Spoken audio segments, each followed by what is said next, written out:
You're listening to What is a Woman, a podcast for women hosted by the Catholic Family Podcast.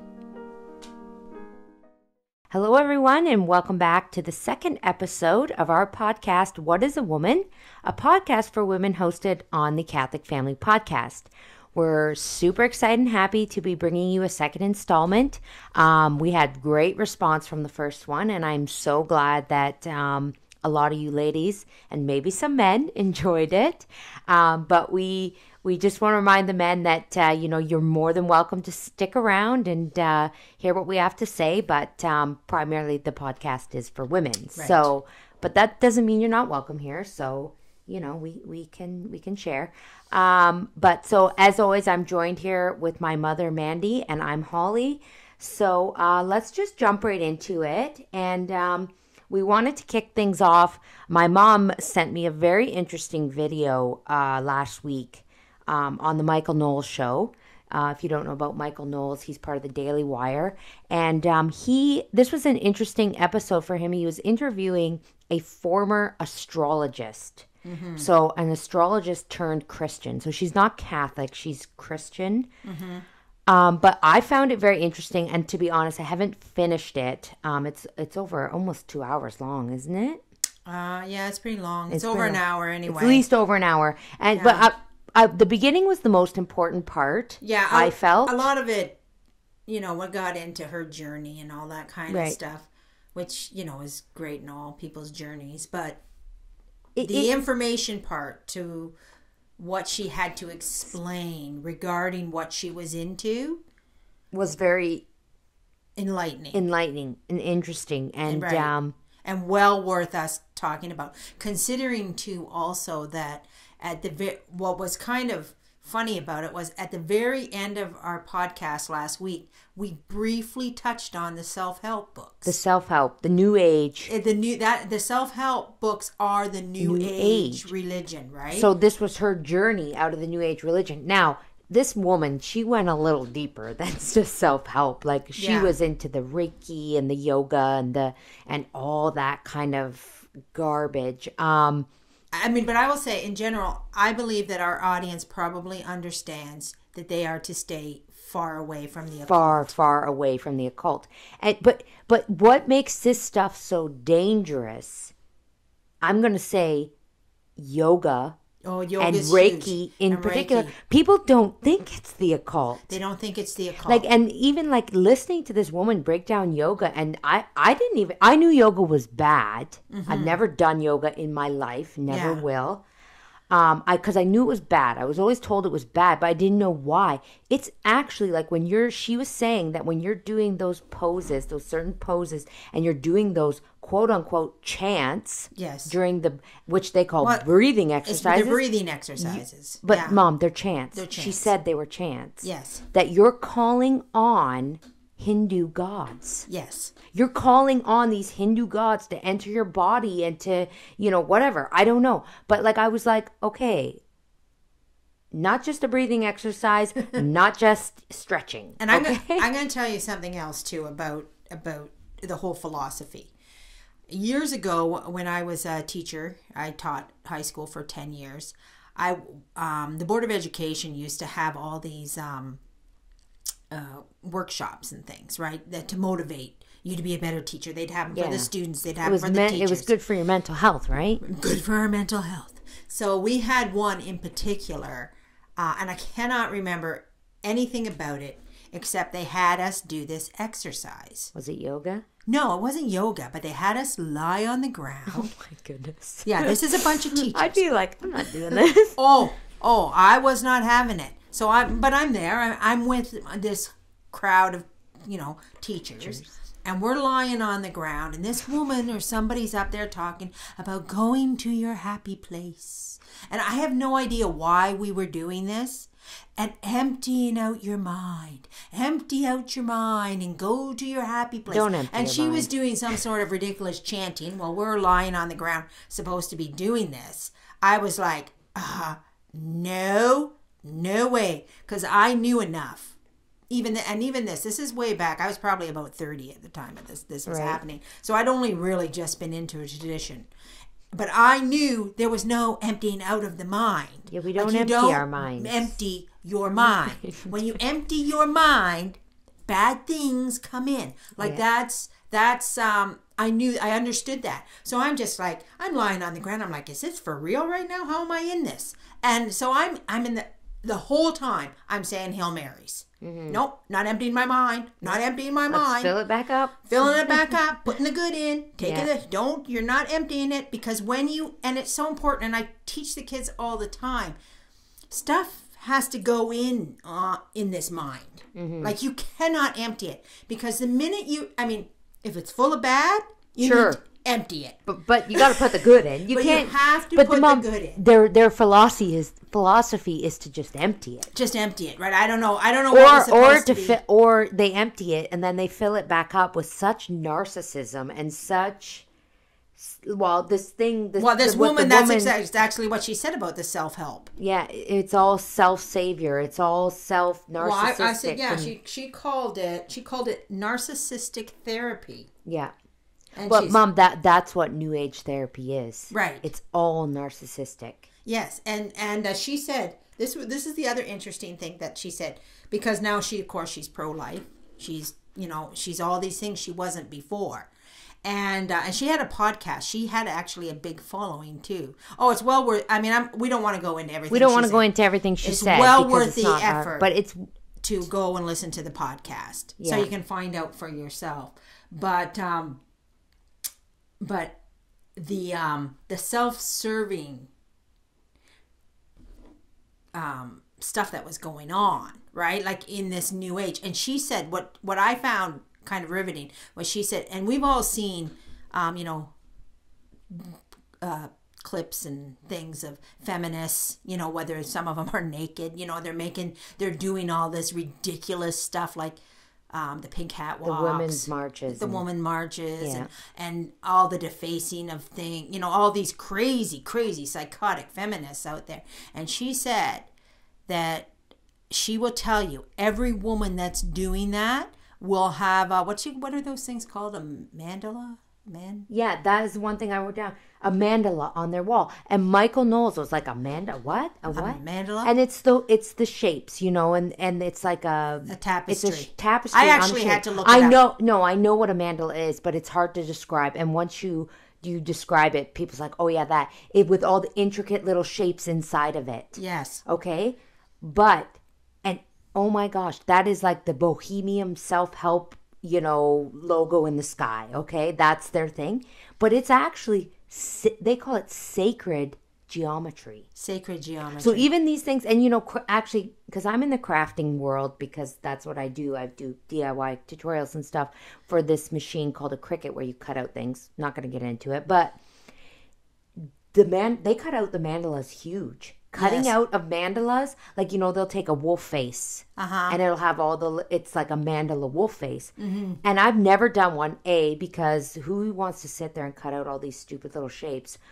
But B, there was always something off-putting about it to me. Yeah. There was. I was always like, these things are weird. Like, I don't get it. It's just weird. Who wants this hanging on their wall?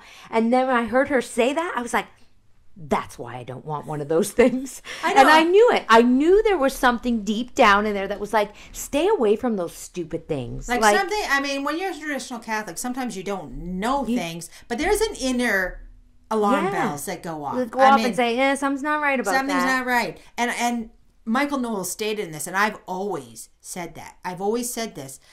If someone tells you they're a Satanist, believe them. Believe them, yeah. You don't go, oh no, they don't really mean it. Like if they're wearing the Pentagon, no, not Pentagon. What? Is it called a pentagram? Pentagram. Sorry, not Pentagon. Pentagon's the building in the States. Yeah, they're wearing a little building. No. Sorry, guys. Pentagram. Michael Knowles said. Why am I the idiot for saying, look what you're wearing? No, he said a politician was wearing it. Yeah. A politician was wearing a pentagram. And, somebody said, oh, no, he doesn't mean. And he's like, okay, well, generally if you wear a symbol, it's because you want to convey something to somebody. They're not wearing a cross. Yeah. Like if, and this is where, and I found this up over the years too, the people were like, Oh, they don't really mean that. They're not really a witch. No. They're not really. No, they're dabbling in the occult. Is what they're doing. Everybody knows that we're to stay away from Ouija boards. Like, everybody knows that. But the occult is pretty broad. And there's a lot more to it than a Ouija boards. And there's a lot of this stuff they're passing off as You know what's funny is you bring up the Ouija board, a little side thing. When I was a kid, remember I'm not going to mention her name. This was way, way back in public school. And we were over at her house one afternoon, and it was me and another girl, and we were having a play date or something. And we're little. We're like probably, I would have only been, 7? Yeah. 7 or 8. Mm-hmm. And she pulled out the Ouija board. And I immediately was on edge. Like, I was just like, what am I going to do? Like, I'm just like, that is evil. That is satanic. And I'm like a 6 or 7-year-old kid. I'm probably 7 or 8, actually, I'm going to say. But I was on the edge of my seat, and I wanted to get out of that house so bad. And I was a quiet, reserved kid. I was not a leader. You know, I was just pushy, not aggressive. a pushy. And I sat up and I said, I can't play that. And, you know, I wanted to cry. I wanted to be like, I have to say I can't play that. I said, I can't play that. And I think there was actually maybe 4 girls there. There was more than just me and another girl. So anyway, so I was like, I can't play that. And I went into the other room and I sat on her couch. And they all went upstairs and they played this game. And I just sat on her couch and I waited for them to be done. Yeah. But I was so scared. I mean, even being in that house, I was scared. Let's take this moment to reflect on why you need to make sure you know where your children are going. Right, exactly. I mean, and this was in the 90s. Like, I know, this was, and we didn't think you didn't think that, you know, all this, you know, that you couldn't let your kids out of your sight for go 5 to a minutes friend's house or go to a friend's house, but you can't. You can't anymore, right? Because you don't know what goes on in that house. Yeah. And even if they appear to be like, these were Catholics. These were secular Yeah, people. They were from I went to public school, right? In the beginning, before we were homeschooled. But yeah, it was scary. And they were just like, Holly, it's a board game. And I'm like, I will not play it. I would not play it. So you did have some more strength. I did have some more strength than I knew, you know? Yeah, well, that's what I said. It took every ounce of me. Because in my head, and you know, I still remember this, I was panicking. Like, I was like, how am I going to tell these kids that I can't play this? They're going to think I'm so weird. But I was like, there's no way on this planet I'm playing that game. Yeah. No way. Yeah. And if kids are, and obviously I had well versed you on that. Oh, yeah. Well, you told us what the Ouija board was. Yeah. Not what it, but you said that game is evil. You want to invite the devil into your life? You play that game. And the thing that you have to remember, you're a Catholic, right? Yeah. Like, you're a prized possession. Yeah. And that's what I told my kids. You're a prized possession. Yeah. You know, so when they bring something like that out, maybe all these other people can play it and no big deal or whatever. And I don't actually believe that either. Yeah. But, you got a Catholic, a believing, practicing Catholic in the room. You don't think the devil would see his opportunity? 100%. And it was funny as I can remember the cupboard exactly. And I remember seeing rows and rows and rows of board games. And I remember seeing Mousetrap. I was like, thinking in my head, go for the Mousetrap. Go for the Mousetrap. Nope. No. She went for the Ouija board. Well, that's one of the moments in life that you pass. I know. I you know what? I look back on it. I'm like, dang.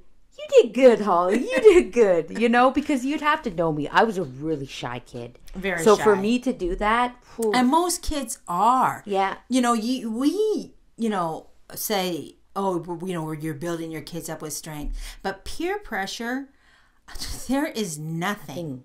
Oh, it's nothing like it in the world. Because you got to remember, if you turn on them, they will turn on you. Yeah. And everybody knows that. Well, and that's what this girl said, this girl on Michael Knowles' podcast. She, when she turned to Christianity, everyone that was like, you're a weirdo. And she's like, okay, last week we're out howling at the moon like witches in a coven, but I'm the weirdo now because I found Jesus, right? Like, it's so, It's so ridiculous. It's so ridiculous. This girl also had her, well, you have to watch it because it's mind-blowing. She also what they were able to convince her she was an alien. Yes.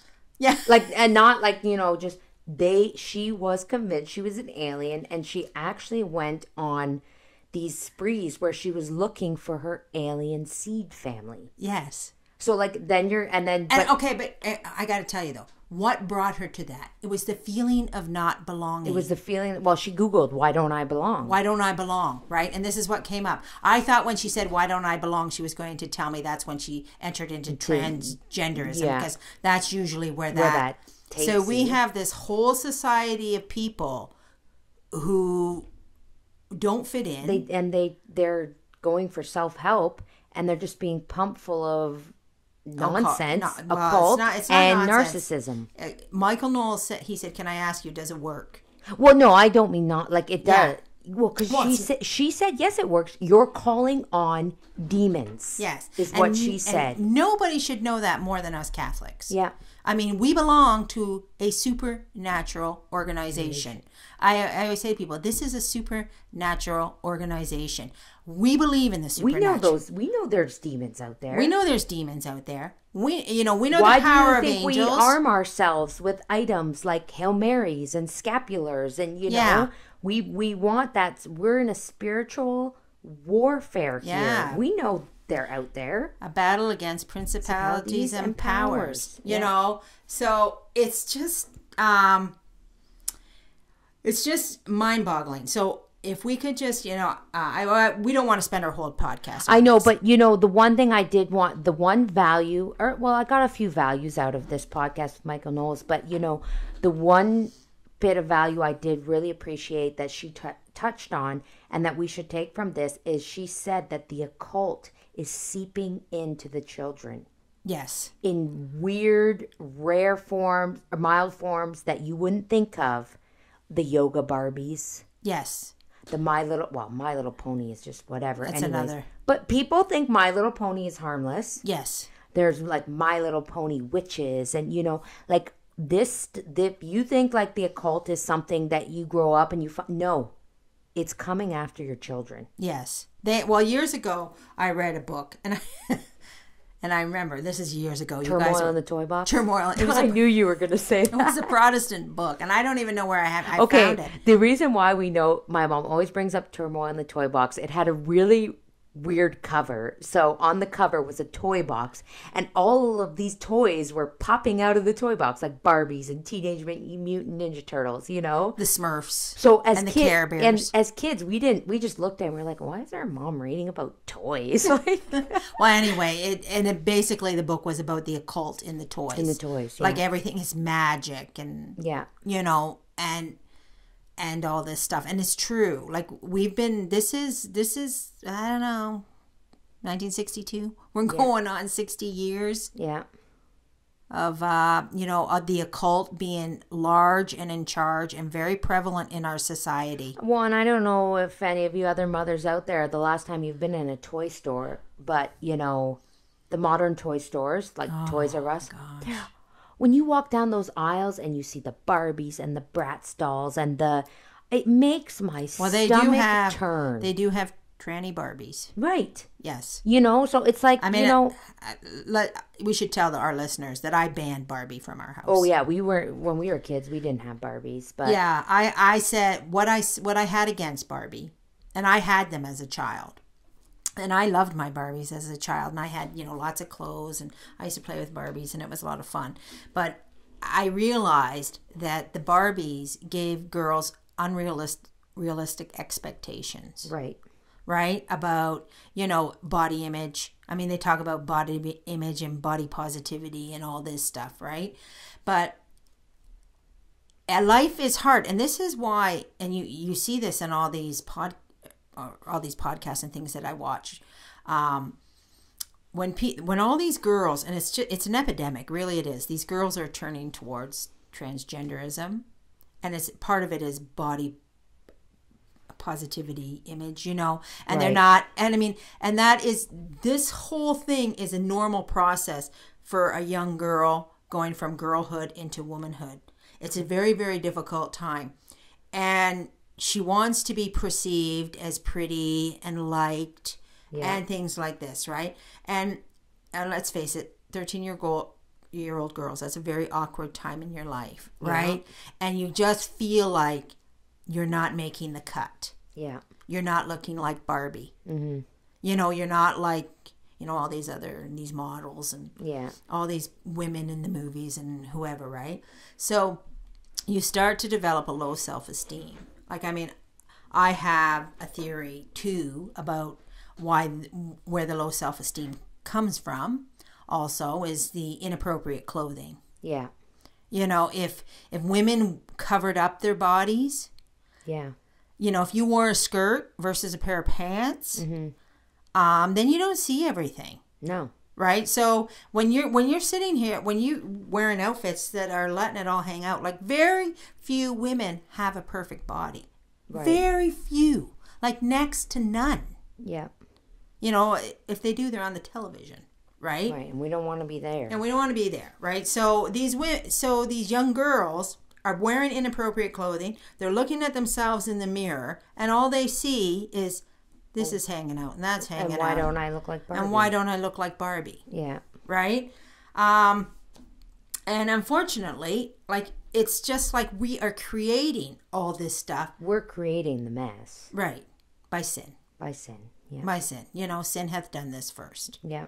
You know, if we were onto the modesty, if we were onto, you know, I don't know, the virtues, all the virtues that a young girl should have, which is everything contrary to what Hollywood teaches. And right. Barbie. And Barbie. Barbie doesn't teach any virtue. Barbie doesn't teach anything. You know. So anyway, let's.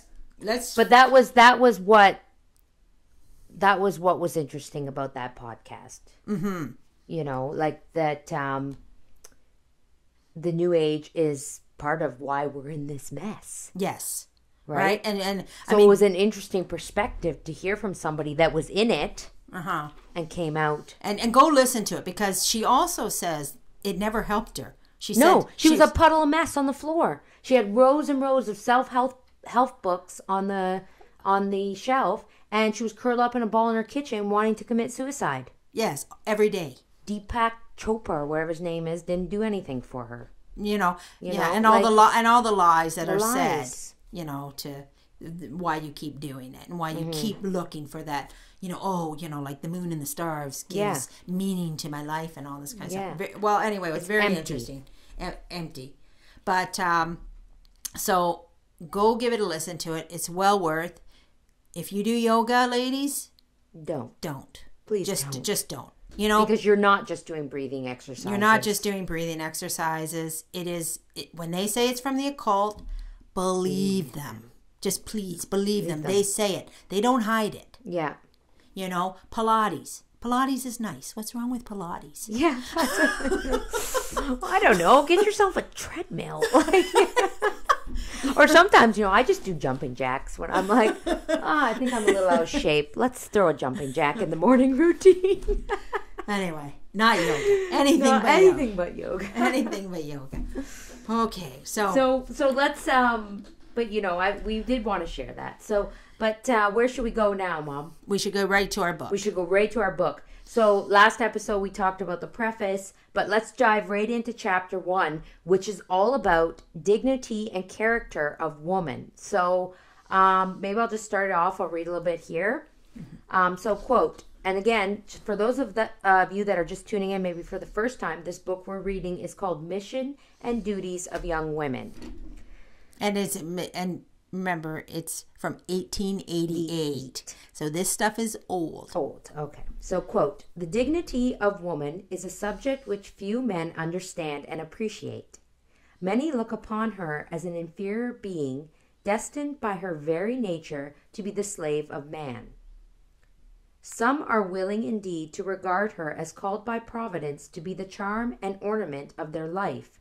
But this point of view, though apparently more elevated, is not much more honorable to woman, and overlooks equally her nature and dignity. End quote. So that's the first paragraph of the first chapter. Okay, so right off the hop, the book is kind of pushing aside the notion that a woman is inferior. Right? Yeah. And they said this is how we're viewed often. Yeah. I mean, it went mostly through history, and certainly from the Protestant Reformation on. Yeah. And also, to the other aspect, that she is nothing merely but a charm or And an ornament. an ornament, Little arm candy. a little arm candy for the man, a little trophy, his little trophy wife, Yeah. right? No, she's not that either, right? This is what the book's saying. We are not that. We are not the arm candy. We are not the little ornament, the little And misses. now, before men have a freak out, the book explains why. So, there is. Okay, so read on, So, Holly. quote, women themselves are very often blind in this respect, having no higher thought and ambition than to adorn and soothe the life of the sterner sex. And it may be safely asserted that the faults and misfortunes of most of them proceed from this false view of their vocation. Deceived by the lying descriptions of novelists or the treacherous adulation of designing men, they entertain the most erroneous ideas in regard to the mission they are to fulfill in the world. End quote. Yeah, so you're getting married. And okay, can we go back to the love song for a moment? Oh, what we talked about last week? Yeah. They spin that idea. Yeah. They do. And the 50s too, right? Mm-hmm. You're just there To soothe and make his life easier. to make his life easier. So, and it's like, and I get that they're saying, they have this false view of their vocation. So if you go into your vocation, motherhood, being a wife, whatever, etc., with that view, that false view, and then you're left with all these, you're like, what did I just sign up for? You're going to be severely disappointed. you're gonna find like you're the kicking mat, Yeah. you're the kicking dog or whatever. So you call that. basically, when the book goes on and you realize, what you're doing and why you're doing it and what the end goal is, these things will be easier to take, I think. Where was that, our lofty mission, right? There it was summed up right there in the preface, right? Yeah. Like this is, why don't you read it again, just so. The lofty mission of woman on earth. They always say woman. Well, Women, like that doesn't sound, but it is from the 1800s. Right? it is from the 1800s. And And so that's not me. we did have a guys. comment. We did have a comment that is worth note on our last podcast about the wombed man, Yes. right? That's why the Bible refers to all of mankind as just man, right? Specifically man or Right. men, not woman and men. Like they're all one and parcel parcel. in the same, right? Right. So it's mankind. So a woman should not be outraged When she sees just men. when I'm referred to as a man, like, I'm a woman, hear me roar. No, we don't roll. We don't want to hear that. So I'll continue on. This was the direct quote from the beginning of the preface. Quote, the lofty mission of woman on earth, working towards peace and happiness of families, the welfare of society, the reign of morality, but above all, the salvation of souls. End quote. Right. So that's the mission in a nutshell. So that's the That mission. spells it out pretty. So that's your lofty vocation, right? So you're not just an ornament. You're just not an ornament. You're not. You have something you need to do here. That idea, and I do take offense to the idea of the 50s. Like I do. I just thought, I wasn't around then, so No, neither was I. Neither was I. But and it's not that I take offense. Like, all of those things I would do. Yeah. If your husband's had a hard day at work, when I say all of those things, I'm referencing what I said in the last podcast about, fluffing the pillow, handing the pipe and the slippers. Here's your slippers, and here's my lipstick and my pretty dress. Like, Yeah. I do think those things do have a value. Like, Right. If your husband's having a hard day, You should be you should kind and nurturing and caring soothing. and soothing, right? Yeah. Right. That's part of your mission. That's part of your mission. But it's not It's not the only the part. mission. It's not the mission. Right? The mission is higher than that. Well, that's kind of almost like what you say, with the 50s. Maybe, that's the problem that you have with the 50s, is they made it seem like that was the mission. They did, 100%. That was why you were here, to pass the pipe. pass the The pipe, slippers on and bake the brownies. Sorry. moving on. Anyway, continue on, Holly. Okay, so let me just quote.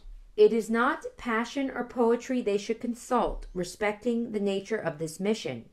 Christian faith alone can enlighten them on this important subject. That faith which has a solution for every doubt and an explanation for every mystery.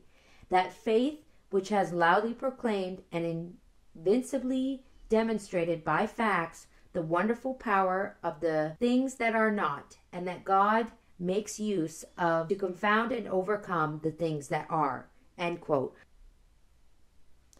Okay, so the things that are not versus the things that are. Like that's a little bit confusing to our ears. But we have to understand, but the things that are your when you're doing something, or a man is taking control, or you're putting into action or into motion, the things that are, like things are happening. The things that are not are kind of like the behind the scenes. It's the things that nobody knows about, That we're not privy to. It's really the graces that come from things like obedience, submission. Right, but like things that you can't really see with your own eyes. You can't see. You don't see that anybody's doing them. Yeah. The things that are not, right? So basically what the book is talking about is about that there's a lot of power in the things that are not, the things that you can't see. That, it goes on. And I only know this because I've read the book, so I have a general idea of how the book rolls. Mm-hmm. Right? That men are made for action. Right? So they're out there doing the things that are, they're making a chair, or they're out there in the world, doing banking or whatever it is they do. Those are the things that are, right?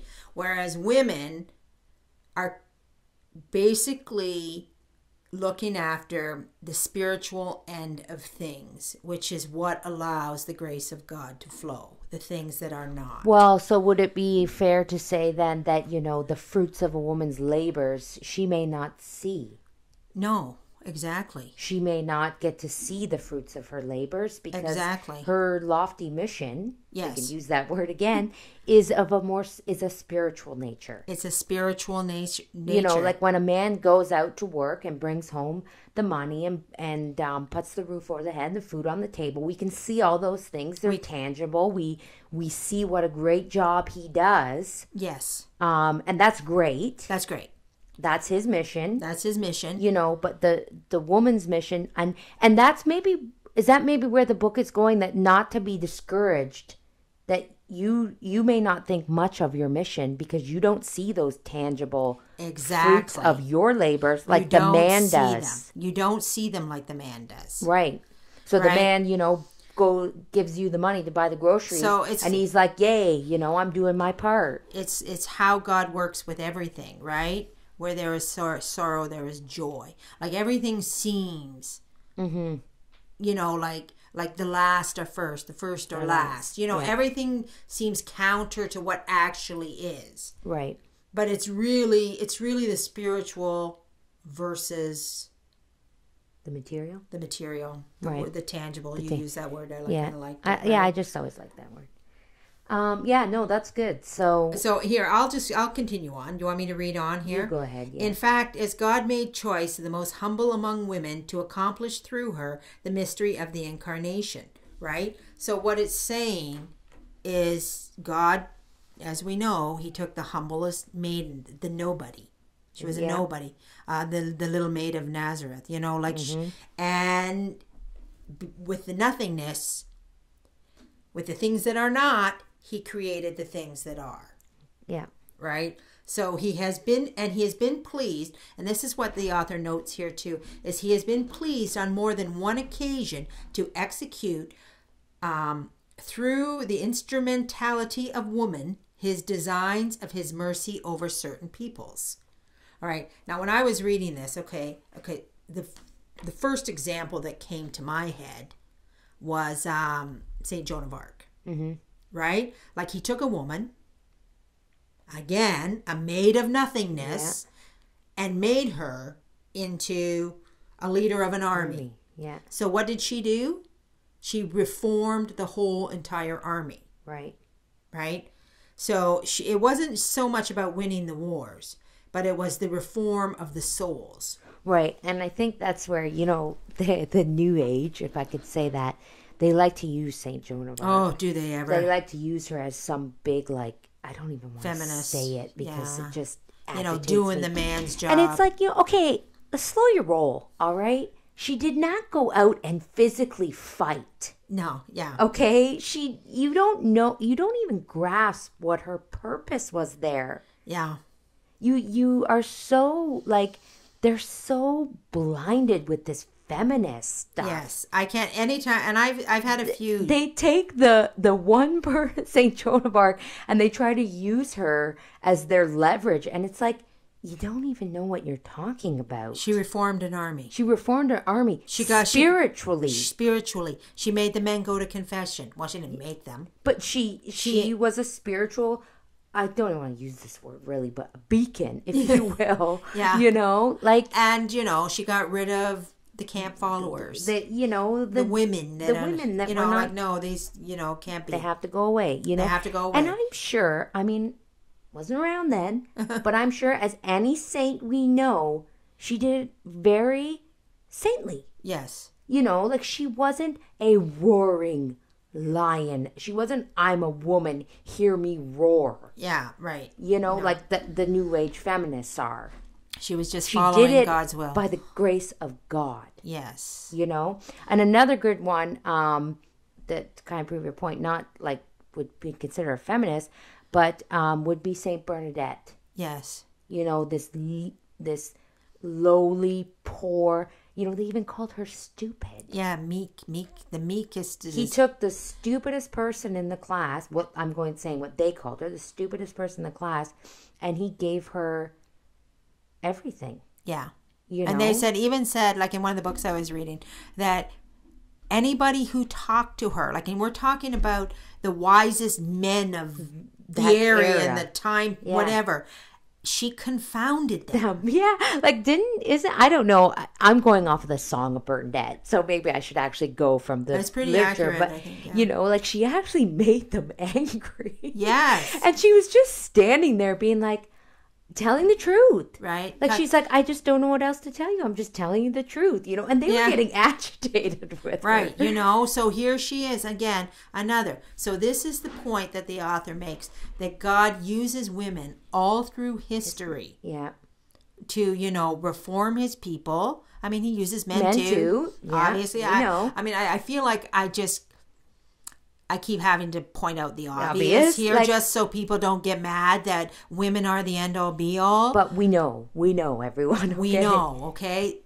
The point is that they're not, and again, I said this in the first podcast, women are not slaves or articles of trade. Yeah. They equally do the will of God, just as any man does. We just, the will of God for us is of a different nature. Right. So, and sometimes God says it's even more different than we can imagine. Yeah. You go fix up that army. Yeah. Me? What do I know? I don't know anything, And obviously she was like, are you kidding? Can you imagine? I know. I'm in a little village here. I know. What am I supposed to do? Yeah. You don't worry about the things that are. You worry about the things that are not. Yeah. I take care of everything. Yeah. But that at the end of the day, that just shows you why they're saints. They're great trust and faith in God. Yes. That they were whatever you say, God.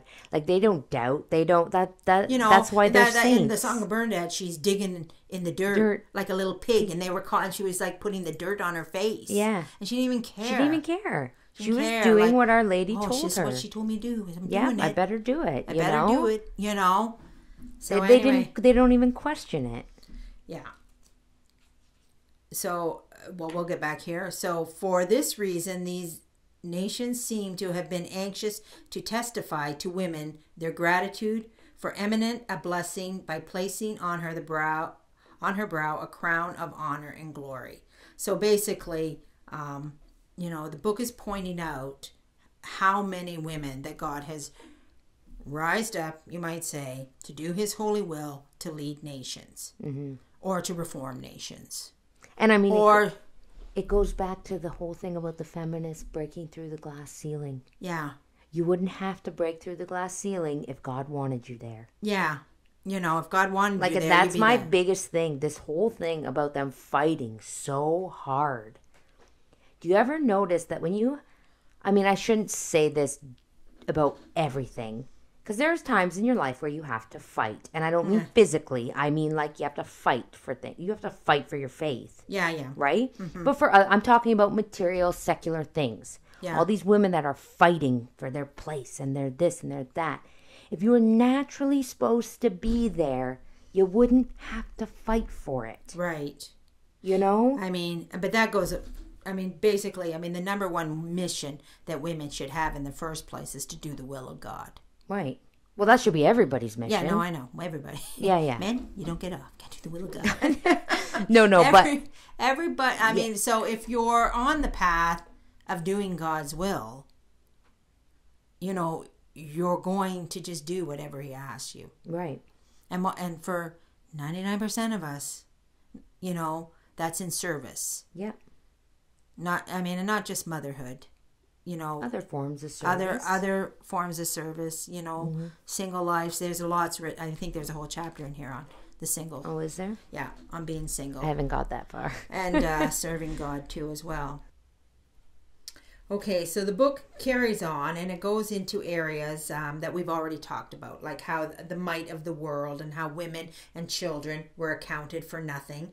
But it goes on to explain to what we've already discussed, that God accomplishes the greatest things by means the most disproportionate, overcoming the most formidable obstacles by the most feeble instruments. So he uses, it's the David and the Goliath, right? It's the little overcomes the big all the time. Right. So this is actually the biggest point that chapter 1 is driving home here for us. Hence, women, although weaker than men in some respects, is nevertheless frequently superior to him. Okay, I think this is the sentence that makes everybody go crazy, okay?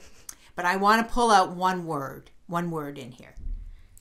Frequently. Frequently. Okay? Not always. Frequently. And how does she do that? Frequently? By becoming more spiritual. Right. Right? Because if you understand how, how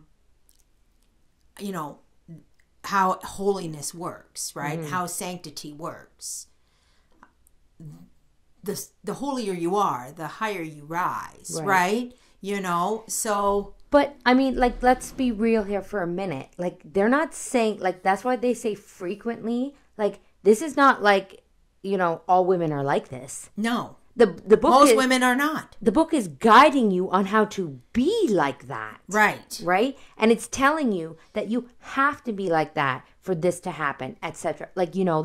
It's not saying just because you're a woman...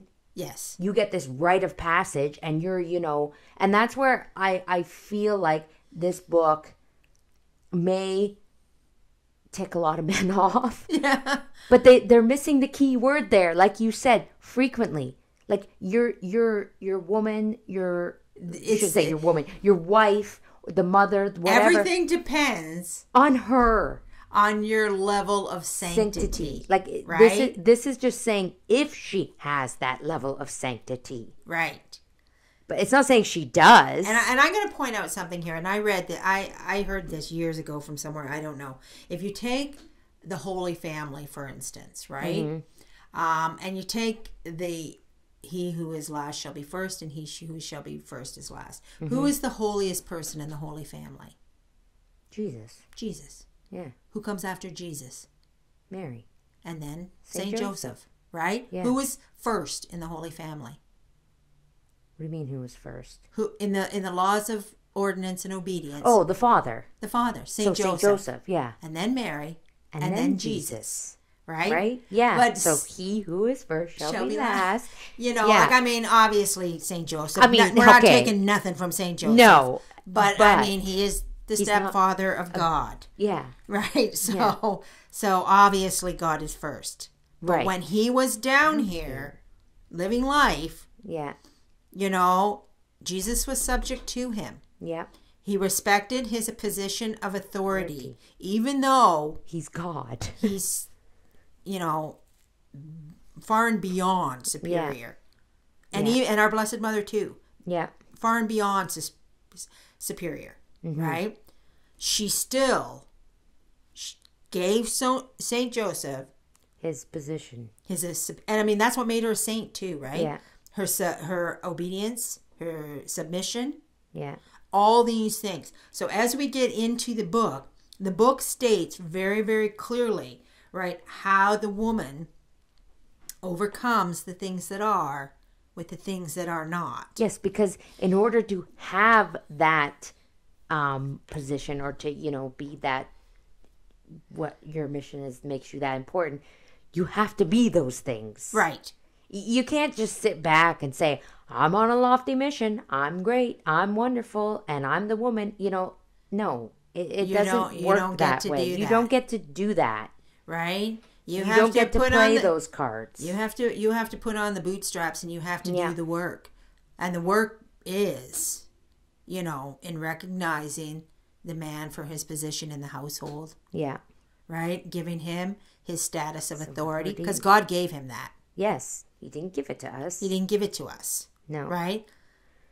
And another thing I want to point out, which is not generally understood, and it may come up in this book, like I may be jumping ahead a little bit, but the virtues were naturally given to women as their inclination, right? So when we talk about an inclination, now I'm not going to say all women, because we know you can vary. I mean, we have a world that's turned inside out. Mm-hmm. So to say that a woman is naturally meek in today's day and age is laughable. Is laughable. It's laughable. She's not. I fall over dead when I meet a meek woman on the street. Yes, like, right. Whoa, where'd you come from? Yeah, you know, you're right. You're like a unicorn. Yeah.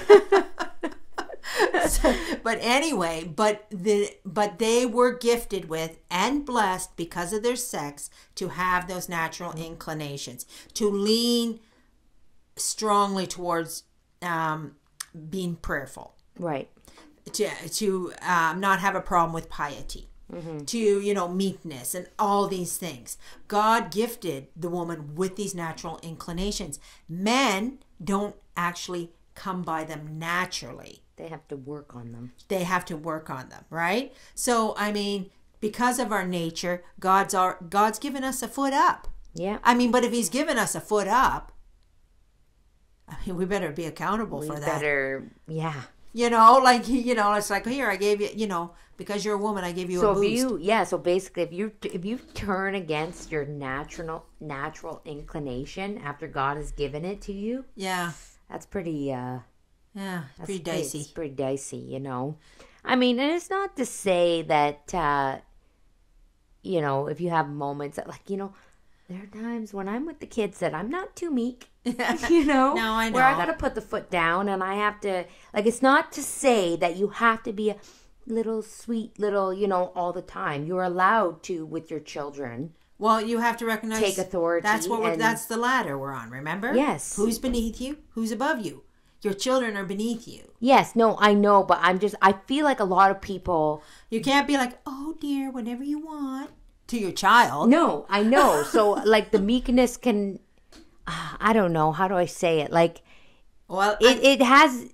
There's moments where you could... I guess you should still always be meek, right? Yeah. Oh, you have to be meek. You have to be meek. It's a virtue. You have to be meek. But that's what I think people are like. They feel like if they're not being meek, if they're not, like, then their kids walk all over them. Like, you know what I mean? If they're too meek. You know what I mean? Or no?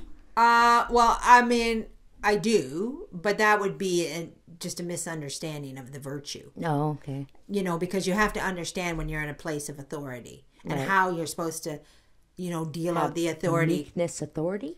correctly. Right. Right? Stern. You know, Well, you know, it's like, okay, it's like there's certain virtues, okay, that the modern world cannot grasp.